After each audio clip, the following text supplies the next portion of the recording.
What's up? What's up, everybody? Come on in. Come on in. Get yourself look. Come on in. Wipe your feet off. Get yourself a biscuit, and let's get into this conversation.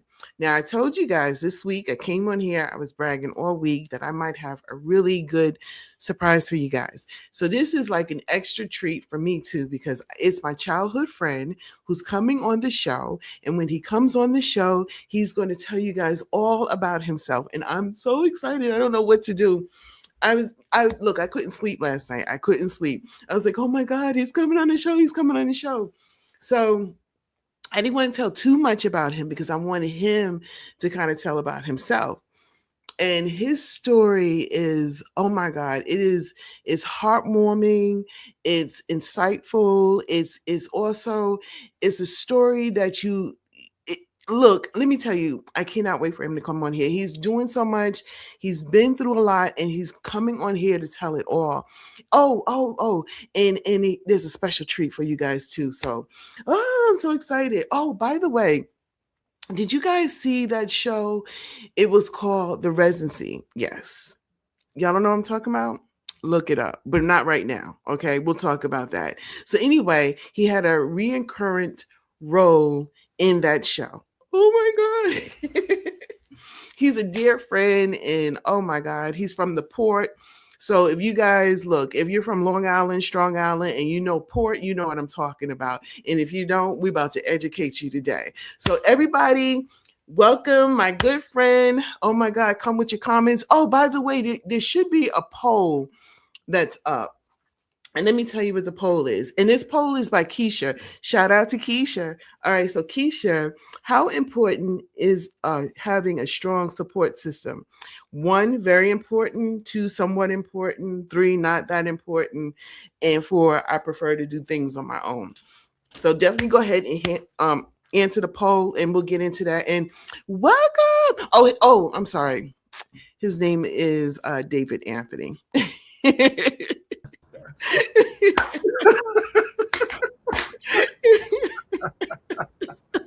See, still makes me laugh years later. I'm not gonna say how many years, but years later, it's still making me laugh. Oh my God. What's up? What is up? How you doing? I'm good. Oh my gosh. Listen, I couldn't sleep last night. And memories on top of memories was coming. And you know what I remember? I don't know if you remember this. What's that? Middle school. Yeah. For some reason, we thought we was like a little miniature Fame. Yeah. You know the show Fame. Dancing on the tables and singing and all that stuff. We just knew we was the stuff. You know what I'm saying? Yeah. Remember that? Yeah, I remember that. That's how we all came together. It was always music, always dance, always fashion, always at people's parties. House parties were the thing. Honey, house parties, especially the basement parties. We won't get too much into that, though. That's the best ones.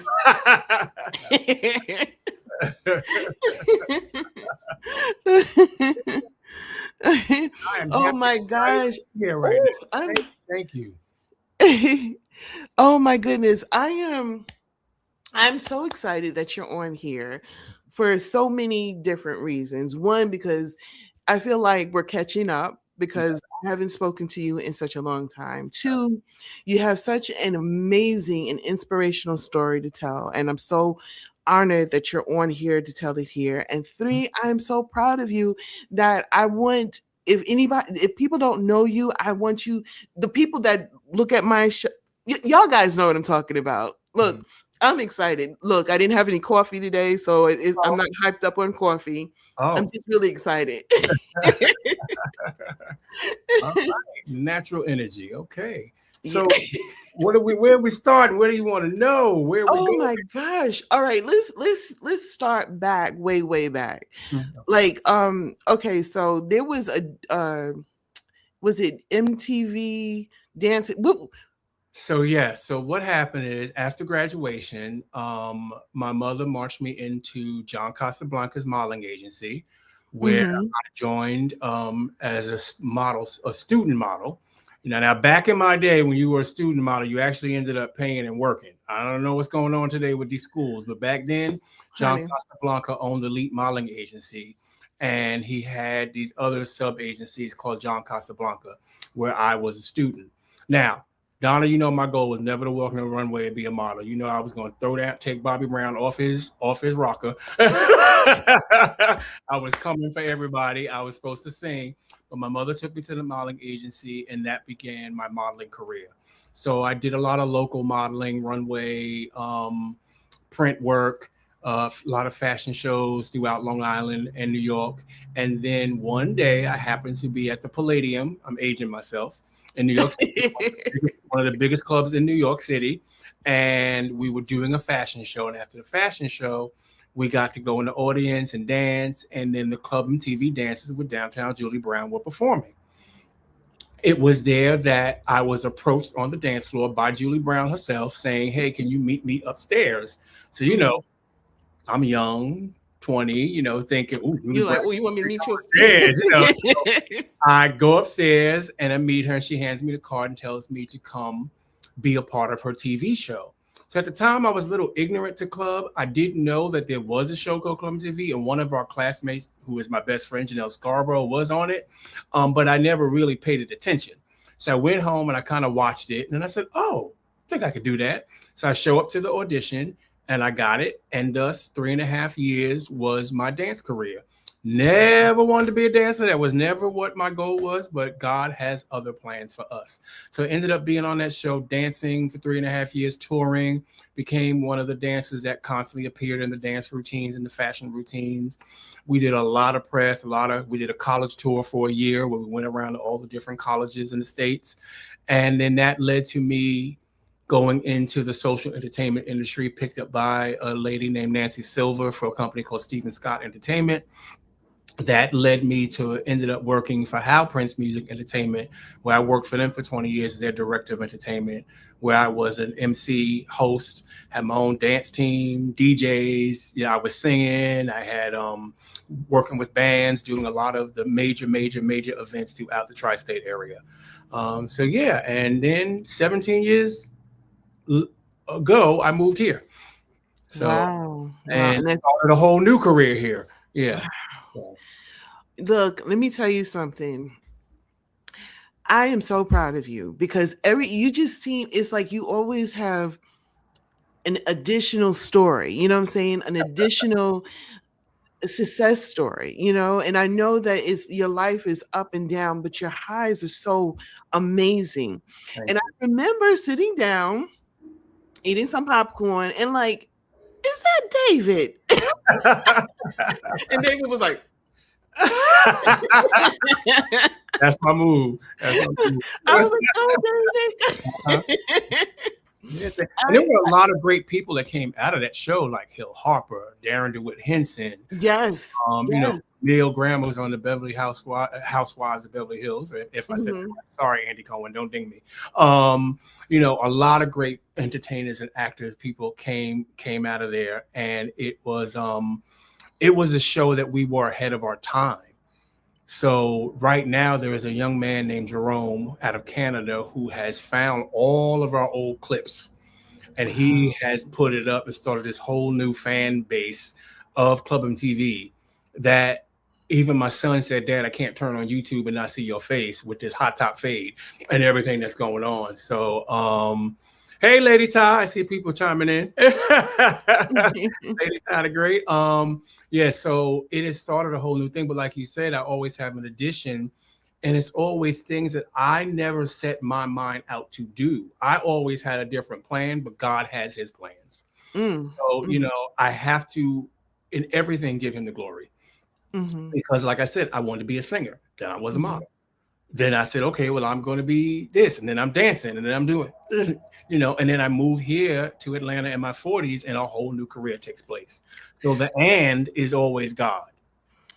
And you know something, that's one thing that I adore about you is because no matter what your story is, you are always giving praise to God. You're always putting up scriptures. And even when you slightly tell what you're going through, there's a scripture behind it. And I'm going to tell you something. Those scriptures have helped me too, because there's been some times where like I'm like in another world and life is just hitting me hard. And then all of a sudden I see one of the scriptures you put up. And that's something that I really It's like I don't want to get emotional, but it's like I love that about you. Thank And you. I think that's why God is continuously using you as a vessel. I just had to put that out there. Well, I know you told them a special announcement, so there's an exclusive that you are getting firsthand. And there's a person sitting to my right that I'll introduce, in a few minutes, and Hmm. someone just chimed in. So you are getting the first exclusive. No one knows this, not even my best friends. I hope they still love me after this, but this is another and God. Um, Based on our conversation, you and I, that led me to come on this show, and then another conversation with a young lady named Ty that I met on the set of a Queen Latifah set. I have written my first digital book, which is premiering today, and it's called Faith and Fashion. So Yes. And I believe you got the link. I It is should on have the sale link. as of now. Yes, the link is in the comments, guys. So if you go to the comments and you copy the link out, I don't know how it works. I don't know if you gotta click on it, but It's a copy, copy. PayPal link. So you click the link. It is $12.15, 12.15. My birthday, December 15th. Ooh. 12 and 15 have spiritual meanings behind it. So if you want to look those up to know why, this book is just a book telling of the scriptures and songs, 15 scriptures and 15 songs that helped me throughout my journey. Some of the stories that we will talk about today. It is the first time I'm doing this. Me and my collaborative partner, I'm gonna turn it to you. Say hi to Robert. How y'all doing? Hey, Robert. So Robert is my new collaborative partner. We stood up and wrote this book all night with the guidance of Lady Ty, who called me and said, "You're gonna write this book." She didn't give me an out. And now there are 2 more books coming behind it. The next book will be Thoughts of a Visionist, which are all my thoughts and poetry throughout my healing, my illnesses, and stuff like that. And then Robert and I are going to be running a book called His Story. His story. So it's about our story as friends, as males, 27 years apart from each other. And Okay. how we're sharing our history. So, he'll come on later and definitely talk about that. But this is Robert Earl. Nice to meet you. Yes, nice to meet you too. Oh my gosh. So David, when Yes. we talked the other day, he told me a lot about you and how you was very inspirational in his life as well.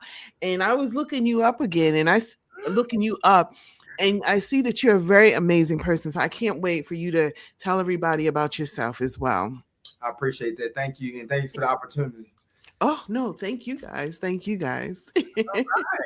All right. So everybody, there's the book. The book is up for sale. I'll be posting the link. Donna put up the link. I'll put it up on all my social media pages. Again, $12.15. This book is a way, as we go into the depth of the reason why I'm here, this book is now going to be utilized as a way to help me out in the situation that I'm in, because life is lifing. So Yeah, I use that word a lot. Life be life in you. yeah. Mm-hmm. Life be lifing. So on that note, oh my God, I feel like we just don't have enough time on this show to talk about all the amazing things that you've done. But we're gonna try. We're gonna try. Okay. And there's always a period of time. And I don't know how it happens, but you always pop up in my life. And it's like, so again, I'm sitting here watching TV. Mm-hmm. One of my favorite shows, by the way. The Resident. The Resident. Mm-hmm. And look who I see. And I'm like, oh my God, is that not God? Oh my goodness. Like, wow, how did that come about? Because I know you said when you was in your 40s, you went to Atlanta, you went a whole different route. Is that different route you're talking about? Route that happened. I landed here in my 40s. The owner of the entertainment company I was working for in New York said my new next would be me becoming a wardrobe stylist here in Atlanta. So that's what I set out to do. I ended up with a business partner in that time who secretly submitted me to Tyler Perry. And I ended up getting on House of Pain and Meet the Browns and doing things in some Tyler Perry movies. And that was my job for years. I was doing featured background work, voiceover, voiceovers in the background. And The Resident, I did the pilot. Once the show got picked up, a few of us were brought back to play regulars on, and featured. So featured mean that, you play an orderly, but there are times they're going to put you in the scene with the main actors and you're going to be featured. You don't have lines technically, but you have specific movements and things that you have to do. And I went from there to becoming a stand-in for somebody who's close to my heart. I don't get emotional, Malcolm Jamal Warner. And then I became Morris Chestnut standing on the show. So I was on that show doing triple duty. I was a stand-in, I was a background, and I was doing production assistant work. So there I am with Malcolm. May he rest in peace. That man gave me so much wisdom and knowledge on the time that I spent. We joked a lot. Now, Malcolm and I go back. I met Malcolm when I was 13, when I auditioned for The Cosby Show. I auditioned to play Cockroach, y'all, and didn't get the role. But I met him then. And then what? What you telling me? See, that's little news. I auditioned for Cockroach, so I read lines with Malcolm. I was seeing. You remember how we used to do summer stock theater? I can see you. I can see you playing that part too.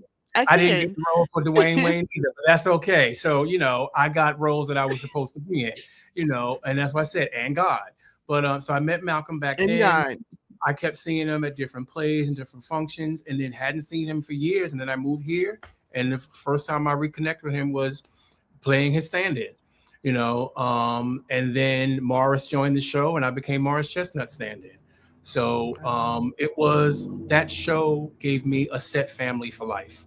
That show, Star, Dynasty, couple of other movies and stuff. What Men Want with Taraji, who happens by far to be one of my favorite actresses and one of the best movie sets I've ever been on. I met people like Ty, who helped me write the book on those sets. A lot of great people came out of that, and great relationships came out of that era in my life. I was sad when The Resident had to end and it was canceled and all that stuff happened. Yeah, I was too. I was very upset because I really got into that show. That show became a part of my life. And it was like, and I'm going to tell you something, David, you are a phenomenal actor. Oh, because I forgot you was my friend from high school. I was like, what? You're good.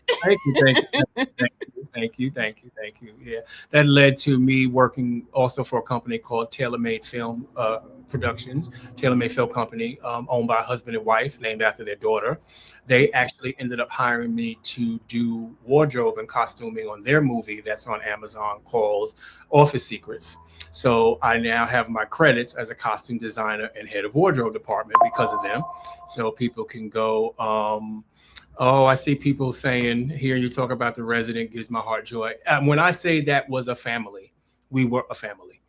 We looked out for each other. We took care of each other. And that was just our set life. And shout out to Central Casting for keeping me working, cab casting, it was a joy. And that's where, when I got sick, I couldn't, hey, Freeport. Oh my gosh. You see, hey. So people, I was born in Brooklyn, Bed-Stuy, Brooklyn, Bainbridge Street. But then at 12, I moved to Freeport, Long Island, where I got my Strong Island family. So Dodge Junior High, Freeport High, part of the STEP team, Operation Pride, student council, choir. So that's why Donna knows a lot about me. Donna has some receipts on me that I hope she does not bring up. We're going to keep them in the closet.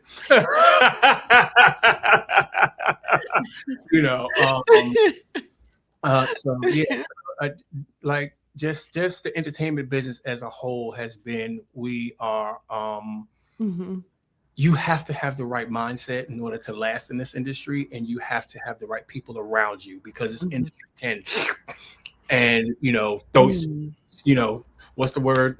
Chew you up and spit you out. Yes. You're an actress. You do the movies and stuff like that, so how tough it is. So yes, I see you putting up some Resident stuff. It's me and Malcolm at our season 2 premiere party. Oh wow. Yeah, I was gonna ask you to kind of, but I didn't want to interrupt you. Okay. But I'm just so excited. I'm putting it up and just seeing him. Oh my gosh. It just he was a good person, a really Listen, good person. so he would whisper jokes in my ear, and people did not know what he was saying, but I would be cracking up about Malcolm, stop, you know. But also would remind me, because I wore so many different hats, production assistant, you know, standing and stuff. If I was standing in and I saw something that needed to be done by a production assistant and I moved to do it, Malcolm go, eh, eh, eh. What are you doing today? Don't do What are you that. doing? You know, stay focused. But, you know, he taught me how to read lines and study lines. And then when the opportunity came to stand in for Morris Chestnut, that was like iconic. So to have Malcolm and Morris be two men at that point in time in my life that just, because like I said, this industry, people can take advantage of you. They can, you know, they would never did anything with any ill intent. They were so respectful. Malcolm was respectful. He invited me to a lot of spoken word events. So I got to see him live doing a lot of his spoken words. Actually, in my next book, 2 poems that I wrote that he helped me. Did I play Cedric Daniels in The Wire? No. Do you know how many people have asked me that? But no, I have not. I stood in for Lemmy Ballard. I don't know if that helps, you know, that might confuse people, but there's a couple other people that I've stood in for that people say I look like. But thank you, Frankie Five Angels. I don't know who you are, but no, I did not play Cedric Daniels in The Wire, but that was another show that I was obsessed with and wished I could have been on. Yes, Malcolm was an amazing person. We do miss him so much. Shout out to his family. And everybody that he was around, he just made laugh, you know. Yeah. We joked about our weight when our bellies got a little bigger, you know. So yeah, yeah. But the resident was just great. Like everybody, the directors, the cameramen, the cast and crew, we were all family. You know, it was nothing that we couldn't do together that we did not accomplish together. It was great. And I hope and pray that it gets a resurgence and can come back. And I will be back as an orderly, hopefully, with lines. Is anybody hearing me? So working for TaylorMade also gave me my first short film where I had lines in that as well. So the acting, actually, like you said, that was the new. You know, that wasn't something that I ever thought or dreamed of doing. You know, I knew I wanted to have my name in lights, but when I was touring with MTV, that gave me a different insight on how much fame and notoriety I wanted. You know, I'm a little overwhelmed with people coming to me in droves for autographs and stuff like that. I get a little taken aback. And so I kind of knew I wanted to just do things that were impactful and lasting. And what I see now as I'm coming up out of recent situations is there is a legacy. There are receipts to things that I have done. Like, you know, God has had me in stages and places where I didn't even think I would be. You know, on camera, there's footage of me out there that keeps popping up and cropping up. That picture, those pictures of my rebranding. So years ago, I took on a business manager who helped rebrand me and put me as the face of my business, of my company. Wow. That's how David Anthony Image Consultant came to be. And so we spent a day in a hotel in College Park and took those pictures. It was a closed set. So it was just me, a photographer, videographer, makeup, and my creative director, Melinda Brundage. So that's where these pictures are coming from. So these pictures are being used to help promote me. Of course, I picked out my own clothes, but I got final approval from other people. That's a logo that was created by a guy named Jarvis, and he created this logo that actually Morris and Malcolm approved. I showed them different versions, and they both said, "That's it. Keep it clean, keep it simple, keep it direct." I like it too. It is really clean. When I saw it, I was like, "Oh, that it stands out." I like that outfit you have on too. That is sharp. You look sharp right there. So I was afraid of color. You know me. I used to oh my gosh. All the time, all black, all black, all black. And then as I got older, I just started to embrace color and realize I like the European style, the fitted stuff. I like the K-pop style, the high-low cuts. I'm 6'1". You know, I'm skinny, but not skinny. So, you know, I had to find what my fit was. And during COVID, I really got into what my fit was, which is what I also teach a lot of people that I style is what is your fit? You know what I mean? Because everything is not for everybody and everybody should not be wearing what everybody's wearing. You know, I don't do trends or fads or anything like that. And when I style people, I style from a spiritual point of view. The I see in David Anthony, I see means what does my eye see? God had asked me that question one day, like, what does your eye see? And I realized that when I look at people, I see beyond the frame in front of me. And I look past and I'm able to see what you should look like to have your brand, personal brand, professional brand, be impactful when you walk in the room. So, yeah, so I even had to learn myself. I'm my worst client. Well, that suit looks good. That brand looks really good. Like, as you know, I know I'm going to say this entire interview how proud I am of you, but I really am. Like every time you it seemed like you kept rebranding yourself. Yes. And it's getting better and better and better. Well, as my wife Janet Jackson says, you have to constantly reinvent yourself.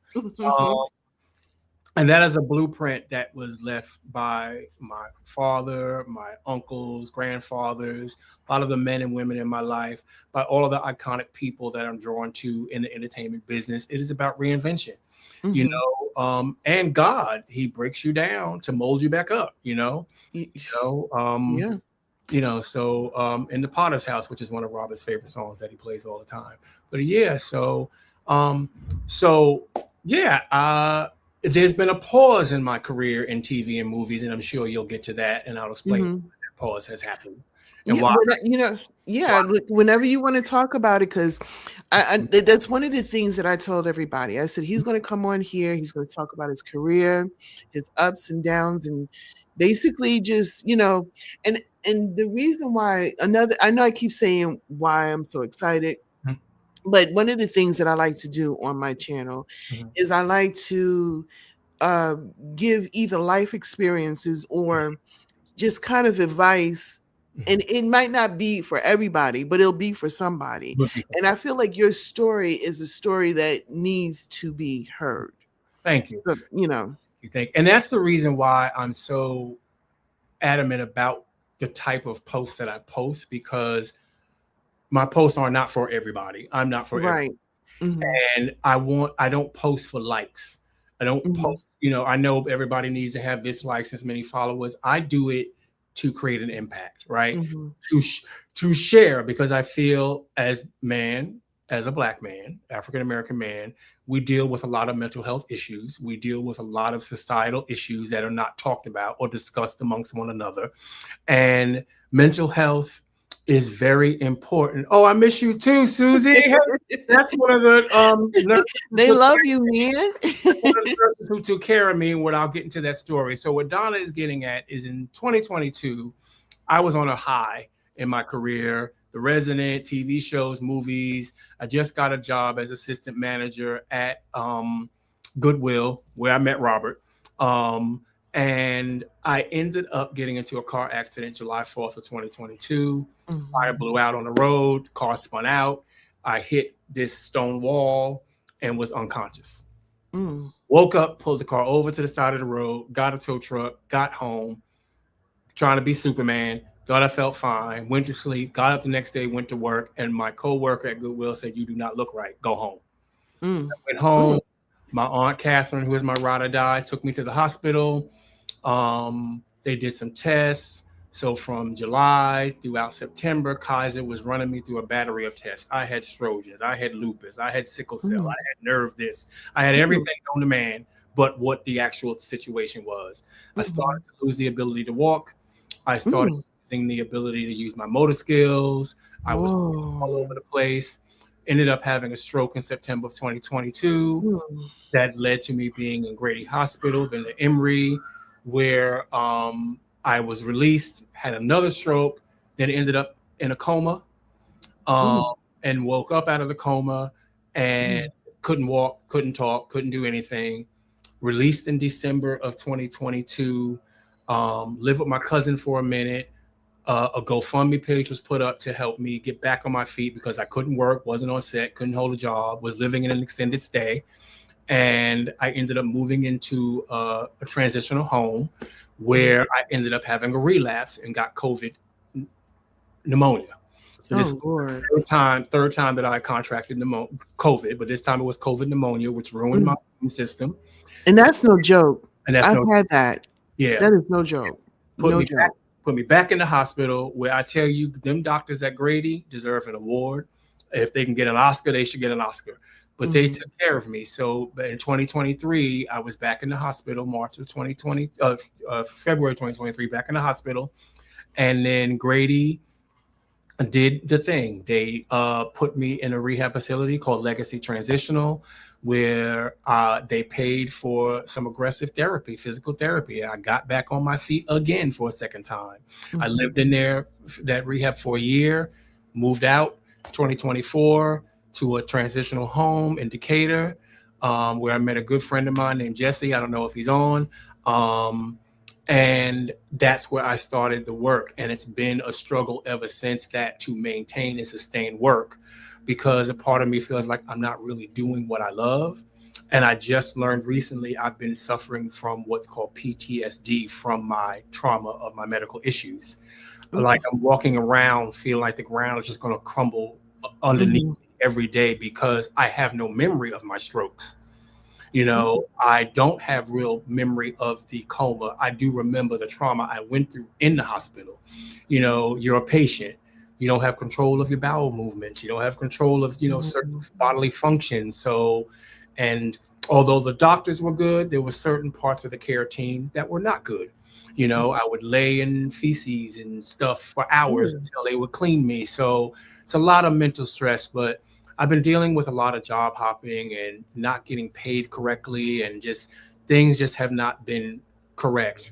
I moved out on my own finally in March of 2025 to a place in Midtown. I'm not gonna say the name of the facility, where again I met Robert. Robert and I kept running into each other throughout, our time here, and that was one of the most horrific living experiences I've ever had. The place became so heavily drug infested, and we would come home from work, there'd be yellow tape around doors, people got shot, murdered. There was just a lot of stuff going on that we had to get ourselves. Robert and I went from living separately to becoming roommates to getting out of there together, and where we're at now on our journey to reinvent ourselves. So right now, my situation is it's been very hard to keep a job for various reasons. The pay is not great. They make you promises that they don't keep. And just the work ethic is not where it used to be. So, we reconnected, Donna, when I put up the GoFundMe. The GoFundMe was put up as a way to help me maintain my living situation, because I'm living in an extended stay right now while I am working on getting things back together. I want to get back in the industry, not just for shine or for fame, but it's what I love. What you love to do, of course. Yeah. What I love to do. The writing the book, like I'm emotional over it. It hasn't really hit me yet that I actually did accomplish that, and I did it in quiet because I'm like so quiet. Like I said, I'm just proud of you. I'm just so proud of you. Yeah. So you talk to me about the GoFundMe. Other people have been helping me, sending me money privately. A lot of people have donated to the GoFundMe. It is still up. Help is still needed. But now I have this book that can help. I have 2 other books that are coming that can help. Robert and I have become mentors to one another. Although I'm older, he's had mentored me. We're men, so men agree to disagree most of the times, but there is a history in sharing your stories with people. So I'm on here today to share stories that it is faith that carried me through. That's why the first book is Faith in Fashion. And faith in fashion is not just about monetary or material things. It is, someone said to me in the rehab, it was a constant thing. You don't look like what you've been through. You don't look like what you're going through. You don't look like you couldn't get up and walk. You don't look. So it started having me look into myself and be like, well, why is that?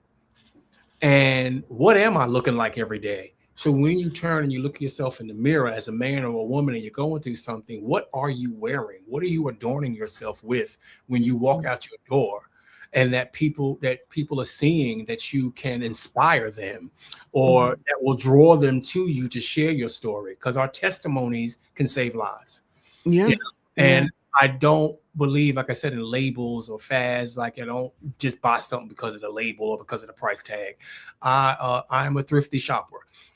So I like to put on garments of praise, of grace, of faith. I don't want to walk around looking like I'm angry or I'm upset or wearing it, because that look can depress somebody else. So a part of my thing is, what are you putting on every day? What are you putting in your ear gate, your eye gate, your mouth gate? What's coming out of your mouth? Are you walking around dressed looking, sad? Or are you stepping into this meeting looking confident, being happy? Did you put on that whole armor of God? What scriptures did you read? And everybody is not going to read the same scripture. There's all different types of faith walks for people. So how are you wearing your faith? So that is why that was the first book that I wrote. It was easy. It was effortless. And the next book will be Thoughts of a Visionist, which will be the hard copy book. And I'm self-publishing all of these right now, unless somebody comes out and wants to give me an advance, And as I introduce Robert, he'll talk about also the companies that we've started together. I still have my businesses. He has his. As friends, he's become one of my best friends in such a short time. And Donna, you know how I am about that word friend. I don't, you got to go through some stuff to get that title, Yeah. It's to call somebody a friend and really feel it, it's a very rare thing. You know what I'm saying? Like, I feel that with you. I feel like I can call you out of the blue. Yeah. That's why when I put up that GoFundMe, and one of the things I said is that normally I don't do that, but I know that if I ask you to do that for me, you would do that. So a friend is a heavy title. It is not to be taken lightly. Shout out to the people who have donated, people who have shout out. And you all have really, you've blown my mind, because having to ask for help again kind of was embarrassing. I didn't want to wear shame, but Robert and you and Ty, Ty,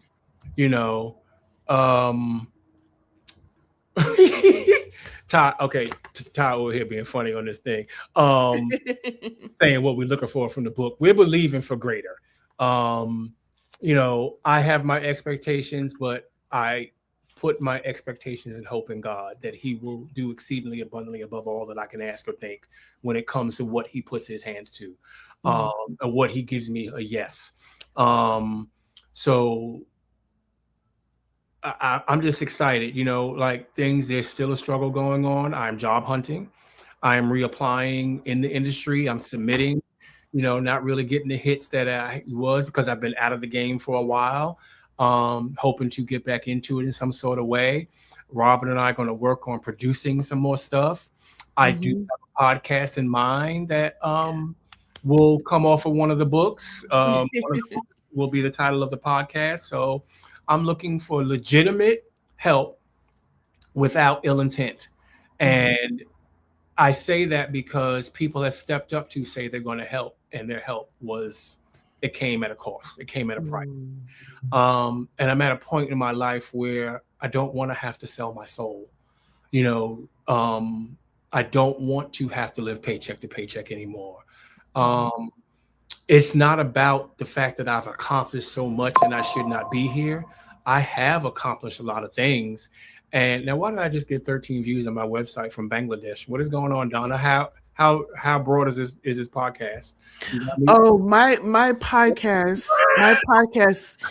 I looked at, I have people all over. So like I was telling you, like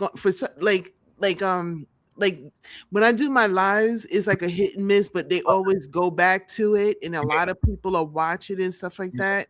So it just said 13 views from Bangladesh. I'm like, who's in okay, come on, Bangladesh. We fly. I fly. So yeah, so I am opening up myself to speaking engagements, to doing things, to sharing my story. The story that I went through health-wise, I don't wish on my worst enemy. As you know, I'm a twice divorced man. I don't wish divorce on anybody. It is horrible. It is ugly. It can tear apart families. It can tear apart your self-esteem. That will be in one of my books. And I'm writing books from my perspective, not to finger point or blame or call people out on their stuff. I think we don't talk enough about what we go through and how we go through it and how it affects us on a mental and spiritual level. So, and as you say, I will be giving God the glory on that. So that is why the GoFundMe page is still up, because I still am in need of help. The book is now going to help. And your podcast, I know, is going to help. And I remember years ago when I moved here, you and your son and your brother and father came out to the fashion show that I produced called the Fab Event, Fashion Against Bullying. It was nice too. Yeah, nice. You out in support. You came from Donna. You drove what, 6 hours? It was 7 hours. Oh, okay. So you drove 7 hours to. It was 7 hours, but it was worth it. It was like I said, it was the ride there was fun. And your son, he was nervous. He didn't want, but we talked. Him and I went in the corner and had a conversation, and he went out there and he rapped. But you know something? He has a and this is I'm gonna say this is because of you. He's on TikTok. Okay. And he has a lot of followers on there. And he gives advice and stuff like that. And he mentions you because of the advice that you gave him. Because remember, he got so nervous and everything. Yeah. So now he has new music out, by the way. Okay, so ASAP Island is his name. ASAP. David's going to be following you again now. We're going to be talking. We got some work to do. Maybe you encourage him. Maybe you take my words, put them into your song, Yes, you was very encouraging. He said that he was like, Mom, I really do appreciate him, because it's like it could have went a whole different way. But you and people, they were like, they gathered around him. They kept in touch with him. I mentioned my former business partner, Danny. There's no animosity. I did that with a guy named Danny Jackson, and he really that was blood, sweat, and tears, and that was out of our pockets. Wow. We had one donation. It came from Melinda Brundage, who is my god sister, her and her husband, who, we just started to get to know each other, and she jumped on board and her and her husband sold out of their pocket into the Fab Event. And we had Dondria, who hosted, Jason Griggers from Good Hair. You came out.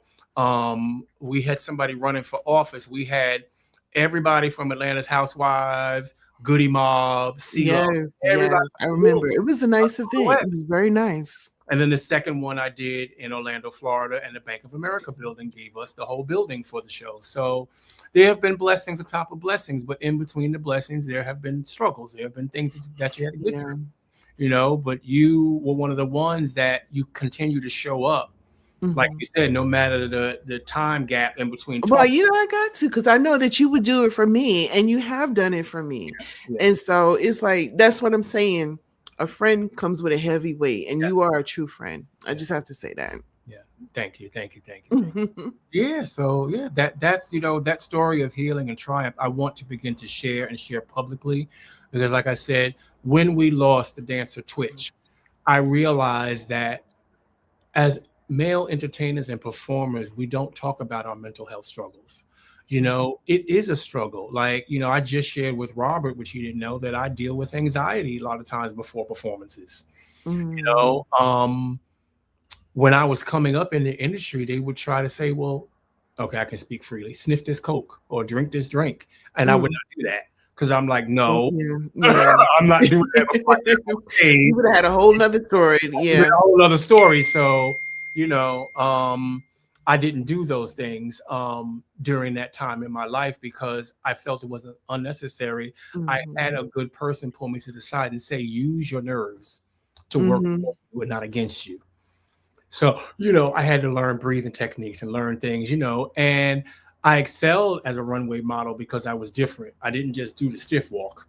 You know, I danced as I walked, I moved, and that's what kept me working. So everybody's not going to do what the other person does that way. You know, every model was different. The Imans, the Beverly Johnsons, the Tyra Banks, you know, Tyrese was, you know, everybody is different.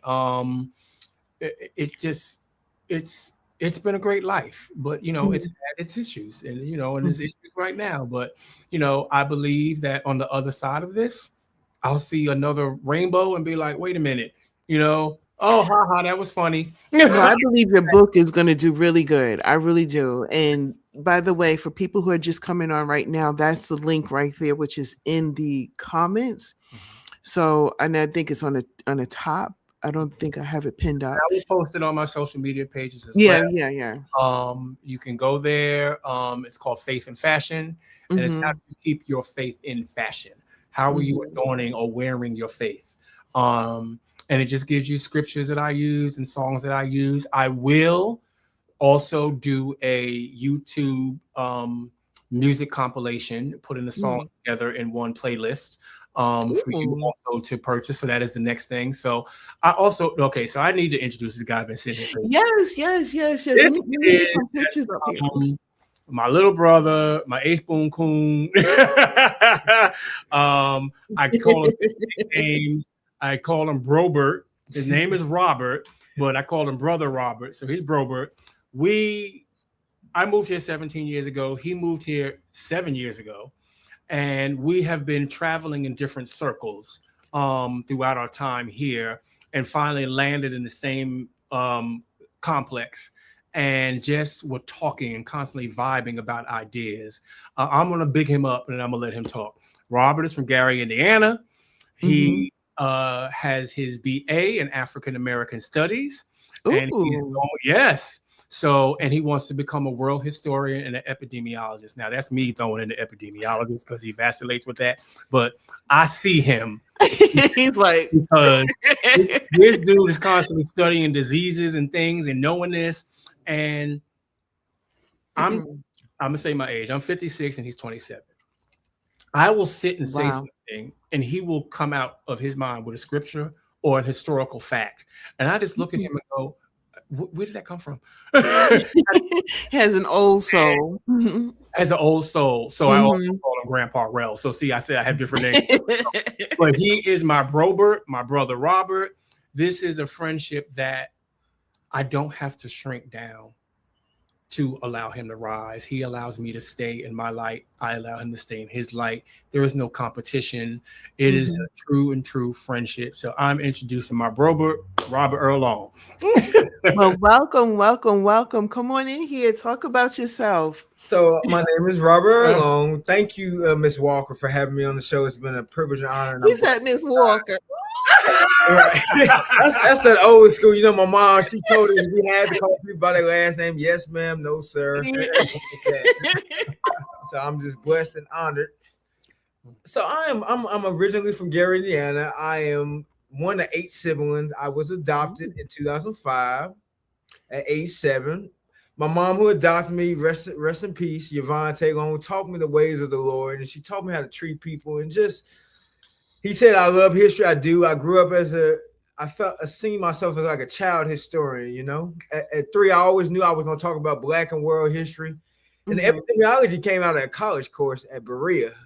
Excuse me 1 second. I'm going to go promote my book while he's talking, and I'll be right back. So the epidemiology, like I was saying, came out of a college course I took at Berea. We was talking about diseases. We were talking about COVID-19 before COVID-19 came to the United States. It came out of Wuhan, China. So we was doing all that. So I am blessed to know David. We have traveled in many circles. I first met him at Goodwill in 2022, 2021.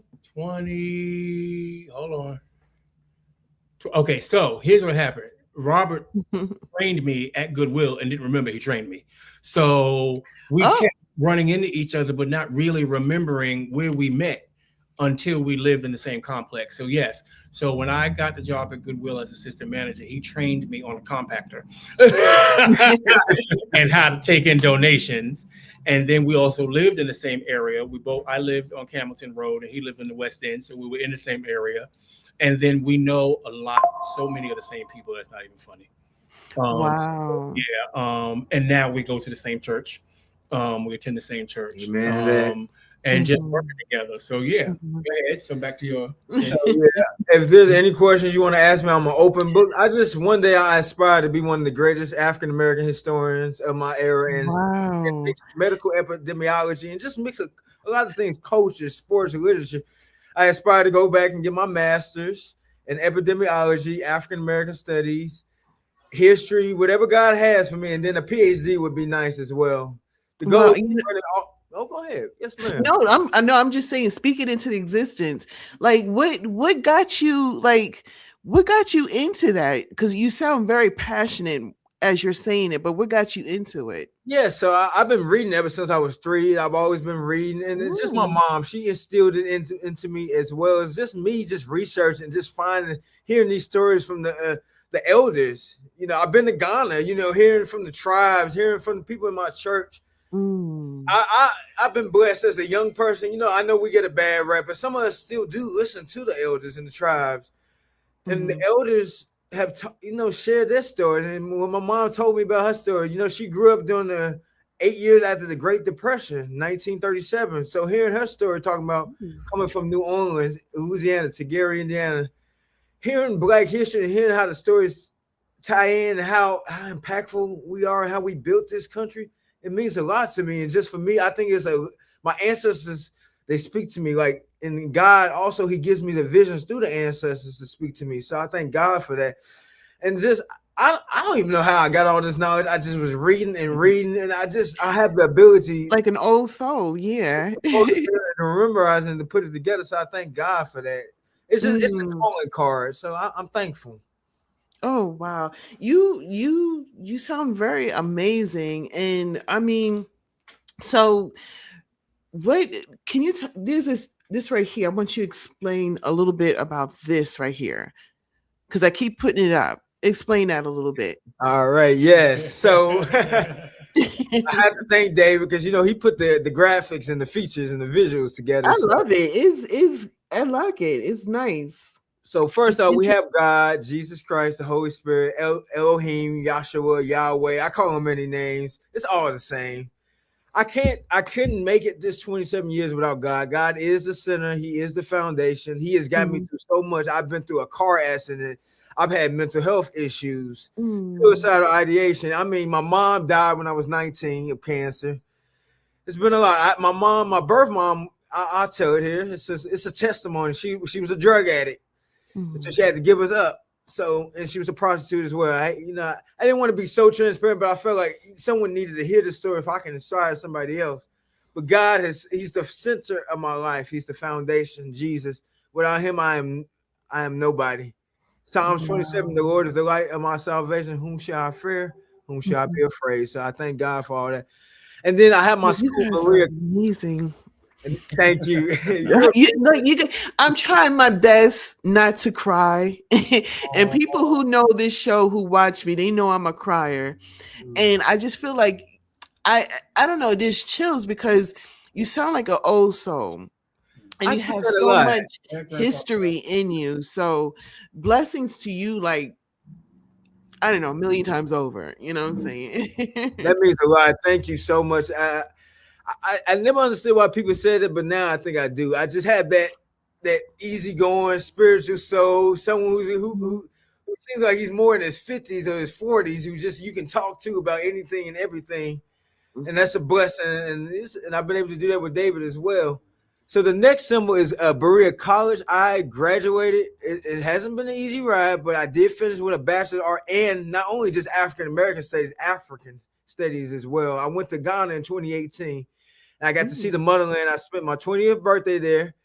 My mom died in March, and then I begged. I said, "Come on, I need that birth certificate so I can go to the motherland." And when I went to the motherland, it was so beautiful. I got to study West African music and literature, And I just got to do a lot of different things. I got to play the drums. I got to go to the beach. You know, I got to experience a different world.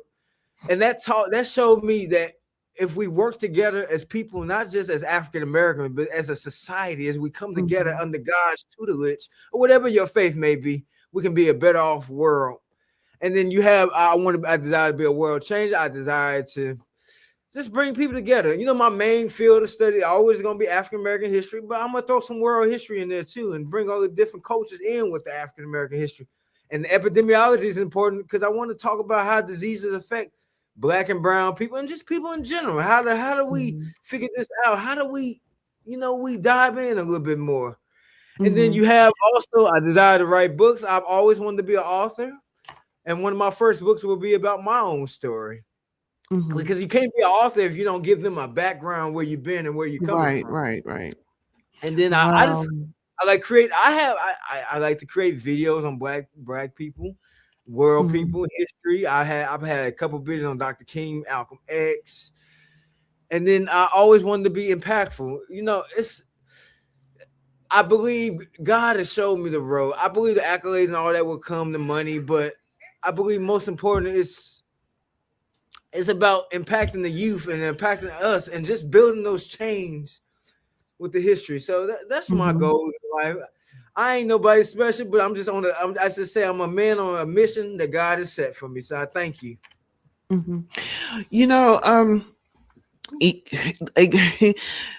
I have to say I brought a lot of people on this show, and everyone in their own rights are amazing to me. But you guys, the combination to you guys are very powerful, and I'd like to see so much what you guys are going to do in the future. And like this young man that sounds like he's my granddaddy over there.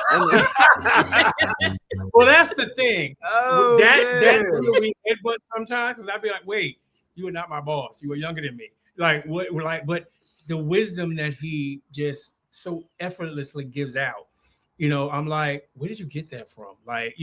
So I'm gonna share something. So for Christmas, he gave me a cactus. Okay. And I named the cactus after his mother, Yvonne, because he talks to me a lot about her strength and her resilience. He reminds me, Robert had to teach me that it's okay for me to allow people to help me.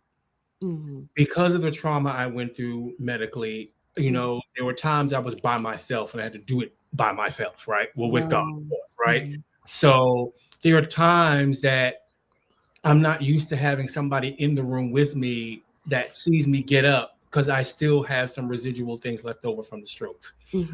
Gravity is not my friend. Y'all got me over here crying. There are times that, I'll get up and I have to stand for a few seconds before I can move. He'll see it and he'll jump to help. And he said to me one day, well, he used to call me Mr. David. Mr. David, Mr. David, why won't you let me help you? And I stopped and I said, oh my God, am I doing that thing? Am I not letting him help me? And how it started was, see, Rob was getting some hits. Hey, ladies, stop flirting with my brother over here. I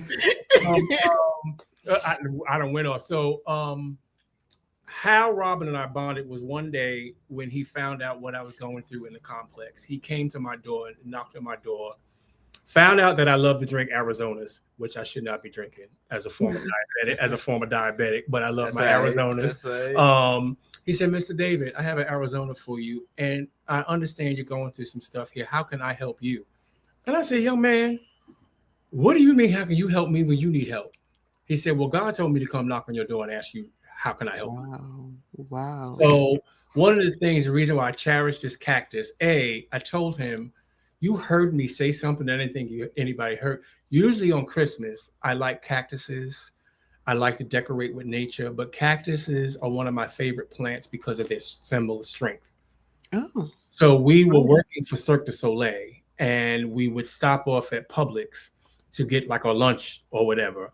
He secretly bought me a cactus, gave it to me, And when he gave it to him, I said, do you realize what you just did? Like, it is not about big gifts in life. It's about little things like this that say, you're giving me life. This is dirt. This is a plant. This is a plant that does not die. You know what I mean? The leaves fall, but they regenerate. It's prickly, but the best things are made out of pressure, you know? So I know his story. And as we started talking and sharing our stories is how we grew closer and closer as friends. People want to make other things out of the relationship. We know what and who we are and what God has called us to be. And we are walking in that purpose. You know, I keep bringing up friendship and the weight of it, but friendship comes in so many different forms. Yeah. And it could be the two opposite people that you would never expect to ever be friends with each other. And it's what's important in that friendship is what matters. And so when I see you guys, like there was, I said that you guys could do so much more. And I saw the way you pat each other. That's deep. Well, it's funny, 'cause everywhere we go, we get nicknames. So at Cirque, we were what? The Trouble Twins. They call it Trouble Twins and friggin' frat. Because I was like, trouble? Because, you know, because here's our thing. When I talked about work ethic, I bond with him because his work ethic surpasses anybody of his age. I don't know many 27-year-old young men who work the way he works. When I was working at Wingstop and I hired him, he came on board as a cleaner, but did more than a cleaner. I look down, he's on the floor underneath the sink, scrubbing the poles, doing it. And I'm like, what are you doing? You know, so his work ethic is it's just amazing. And so that means to me, you know, I don't do anything or I'm not in relationship with anyone that God has not said, this is where I want you to walk right now. And so we both do battle with the helping one another. Do you know what I mean? Because we're men, I want to do it on my own. You know, I don't need you, you know. We have to get over that and get past that. So he came to me and asked me to be his image consultant and to help him rebrand himself. So that's where his new business, the Rail Corp, came, and he wants to become a historical publishing and production company, entertainment company. Well, it's not he wants to, it's you're going to. Okay. We're going to speak it into existence at this point. And he said some things to me. He was the one that brought up the book. He's like, Mr. David. I said, if you don't stop calling me Mr. David. And he was like, okay, the DA. So now he calls me the DA, you know, like the district attorney. So he says, you need to write a book. And I don't understand why you haven't written a book. And it's like him, you, and Ty have said things to me without giving me the out. Like you don't give any wiggle room for me to get out of it. This is what you should do or what you need to do.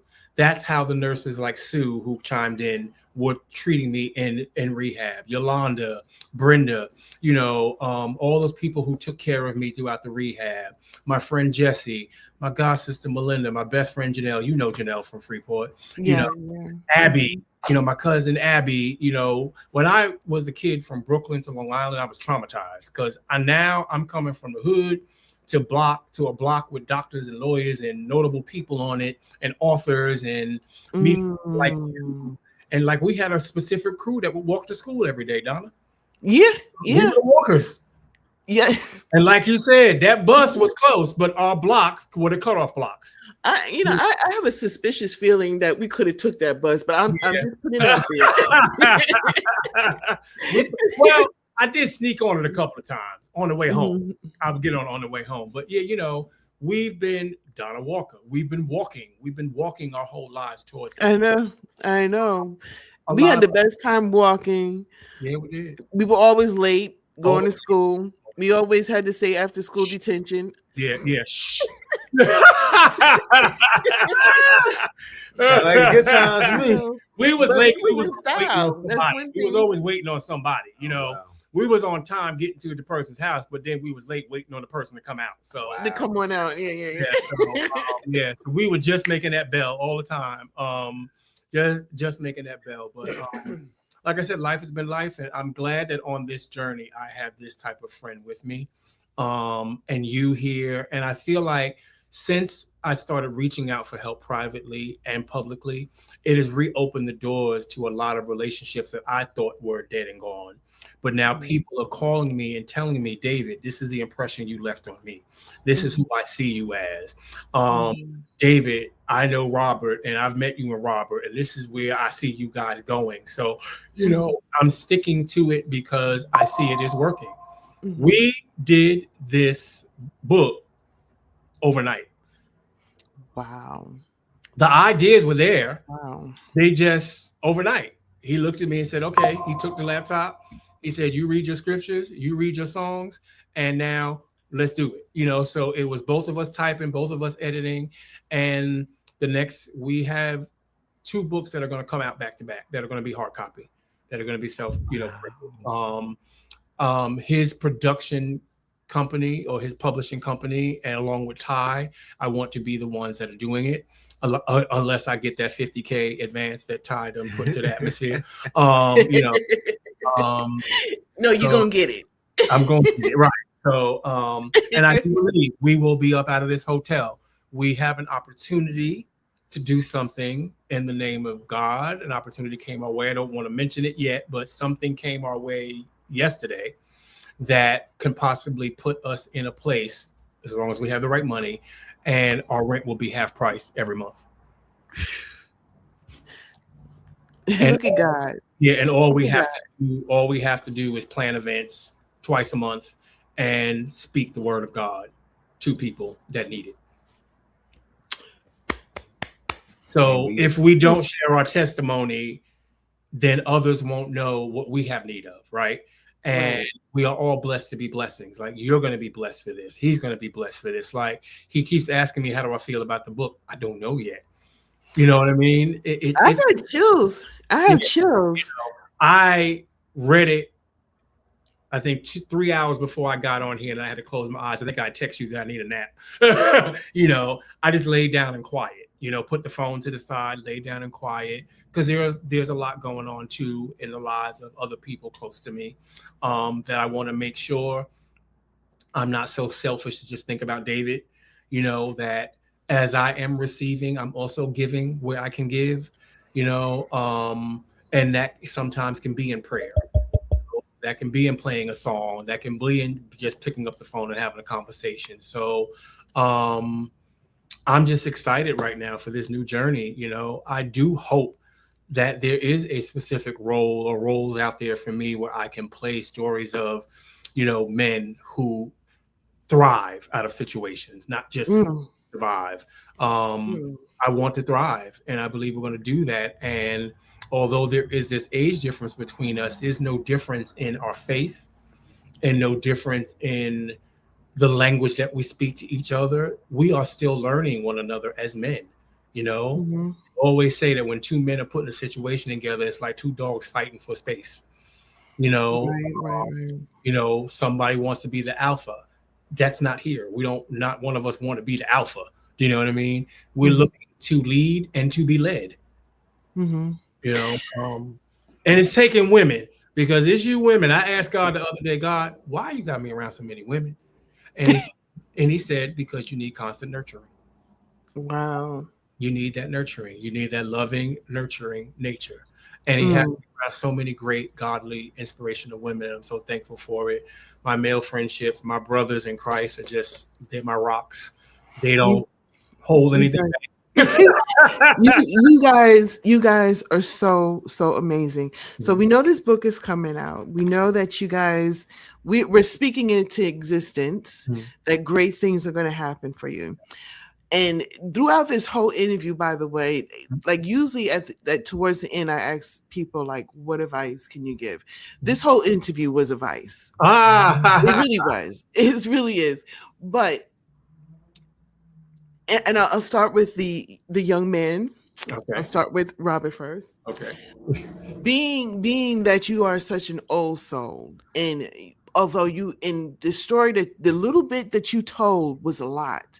You know, you told about your mom and everything that's going on, but you stand here, so there's a lot of gravity to you. What advice can you give someone that might be looking at you right now Mhm. that needs words of wisdom, what advice can you give? I would say trust in God, keep your faith, and just never give up on yourself. Just keep pushing. You know, there's been many times I wanted to, but God said, I'm not done with you. I'm not done with you. I have something for you. Know your purpose, and just always find that friend like a David, or find that person you can talk to, you can lean on and gravitate. Just know who you are and stand on your foundation, and always know the Lord is gonna have your back, because Mm, best is yet to come. mm. See what I I mean? have chills. Oh my God. Best is yet to come. Lord have mercy. You guys are amazing. David, what advice can you give? Do it scared. Do it scared. This is the first time in my life that I did something scared. I'm not an author. I didn't go to school for that. You know what I mean? And I realized that every stage I've stepped on, every camera that I've been put in front of, or every camera I've stood behind, I did not have the degree or the resume or the credentials to do the thing that I thought was the thing. But because I just released and trusted in God in that moment and stayed in the moment, the thing that I thought wasn't a thing became the thing. So just we got to stay rooted in faith. And that's why faith in fashion is so important to me, because we got to keep the faith. We have become such a microwavable society where we want to press one and think everything's going to be ready. That is not how life works. I will say this: trust the process in order for there to be progress. That is where I stand, because we forgot about the process. The process is not just a button that we press on the microwave. The process is a daily walk. I say to Robert, I know he deals with specific things, and I watch him daily get up and power through those things, where if I had that, could I do that? Do you know what I mean? It takes enough strength in each of us just to get up and put our foot on the ground and walk to the bathroom in the middle of the night. I'm old. I get up 3 times a night, go to the bathroom. Do you know what I mean? So, you know, the struggle is real, but life is real. But just keep the faith. Keep the faith and respect the process. Go through the process. It is a process, you know? I love it. I love it. I love it. I could sit and talk to you guys forever. So I'm definitely wanting you guys to come back. Yes. Most definitely. Yes. We're going to have a redo. We're going to have a yes. Did I lose you? What happened? Did we lose you? Oh. Yeah, it's Here we go. Okay. Did we lose her? Come back. Come back. On that note, I just want to say I want you guys to come back. Definitely come back. I'm sure that those who are listening are hearing a beautiful message that both of you guys are giving. I pray in everything blessings forward. The book is going to do awesome. Great things are coming. So I can't wait you to come back and tell them. Okay. Can you, before we go, can you tell people how they can pour blessings into you? How can they reach out to you guys? Okay, so I just released the book with the link, so you can purchase the book, $12.15. I will repost the GoFundMe on my social media pages. You can follow me on Facebook at David Anthony. On Instagram, it is I Believe 1215. So I Believe 1215, my personal page. My business is David Anthony IC with the underscore. So David Anthony, letter I, letter C, underscore. People have reached out to me. They've cashed at me, chimed me, Venmo'd me, Apple paid me. And anything that I use goes towards what is needed. It is not spent erratically. Somebody asked me about my necklace. They text me. So this actually, my frugal self, I paid $1.50 for the necklace, but the charms on it are from Pandora. So they are the initials of my daughter, Alicia, who's my oldest, and Real, who's my youngest, and the infinity symbol and the heart. So that is what this necklace represents. I wear it close to me every day. My son's initial, Raymond, is missing on here. I will get it, Raymond. Don't ding me. Pandora's not cheap, so I'll get it. But these were all gifted to me, so I didn't pay for any of these. These were given to me. I used to work for Pandora. And then they asked me about my bracelets. They are made from a designer here in Atlanta. So, yeah. So, but yeah, so you can reach out to me. You can GoFundMe. Give me directly, hit me up on social media, buy the book. Robert, The link is right there. The link is right there. Robert's pages. So Robert mentioned that I do the graphics and stuff for him. I also do and create social media content. So I create graphics. I create reels. I do posting. So all of his stuff that you see are things that we jointly created together. So you can hit him up on Rel for God. And Facebook is Robert Earl. Yeah. Robert Earl. Okay. Robert Earl. Awesome. Rel for God, right? Rel, REL, the number 4, GOD. Yes. That's his personal. And then his business is the Rel Corp 25. Okay. So yeah. So Woo. I love it. I love it. Thank you so much. Thank you so much. We're gonna do this again. We're gonna have more coming. Yeah. Yes, I love to do this again. I know that everything that you guys projected to happen will happen.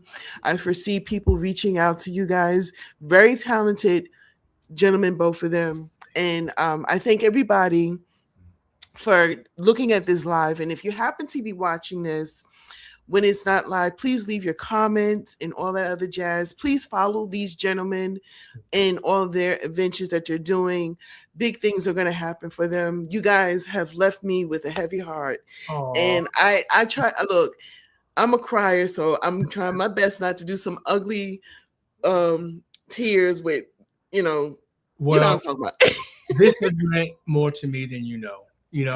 It is not easy to come out and speak about yourself and what you've gone through and be honest and authentic in today's society. But I feel that it is important and it was necessary.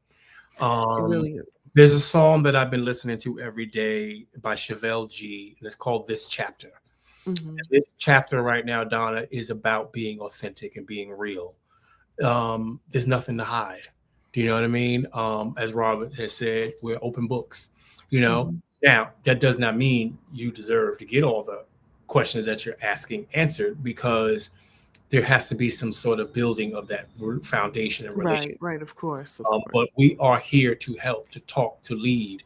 And right now, at 56 and at 27, we have to stand up for our generations and be the voices right now. So we amazing. Forgive us. And thank you, Ms. Walker, for giving me the pleasure. It's been an honor and a privilege. You're a very wonderful woman, and it's good to hear that story, how y'all came together as child. It was a pleasure, and I'm very grateful. Well, I am more than grateful. I'm honored that you guys came on here. And like I said before, I mean, from the bottom of my heart, I'm wanting you guys to come back, because I know that when you come back, all the great things you said will be even grander and greater when you come on. Thank you to all the people that were in the chat. You guys are beautiful. Please share this video with your friends and family. Please share. And if you like what you see, please subscribe to my channel. And one more thing before I go, and I say this on all my platforms, I love you, man. You guys are blessed. Love you, girl. Love you. Bye-bye. Bye. Bye.